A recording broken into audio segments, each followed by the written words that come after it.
ګرانو کتونکو السلام علیکم. زه محمد سلمان همدرد د حق غږ پښتو چینل خبري لنډیز کې ستاسو کوربه اوس تاسو پام را اړوم د مهمو خبرونو لنډیز ته. فرانسوایي د آذربایجان ځواکونه چې د ارمنستان له خاورې ووځي. د فرانسې ولسمشر آذربایجان د له ځواکونو غوښتنه وکړه چې د ارمنستان له خاورې ووځي. ایمانویل مکرون دا غوښتنه د دواړو هیوادونو ترمنځ په سرحدي سیمو کې تر یو لړ پیښو وروسته وکړه. تېره ورځ د ولسي جرګې رئیس میر رحمان رحماني په پاکستان کې د دې هیواد د بهرنیو چارو وزیر شاه محمود قریشي سره کتلي دي. په دغه کتنه کې د دواړو هیوادونو ترمنځ د اړیکو پر اهمیت خبرې وشوې او د قریشي یو ځل بیا د سوله ایز باثباته دیموکراتیک خپلواک او سوکاله افغانستان څخه د پاکستان ملاتړ څرګند کړ. یو افغان زده کوونکی د ایران په یوه علمي اولمپیاد کې لومړی مقام ترلاسه کړ.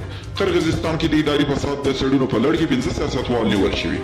د قرغیزستان چارواکي وایي دوی د سرو زرو تر ټولو لوی کار کې د اداري فساد د څېړنې په لړ کې لږ تر لږه 15 سیاستوال نیولي دي او د ایران د سمندري پوځ یوه بیړۍ د اور اخیستنې له امله ډوبه شوې ده.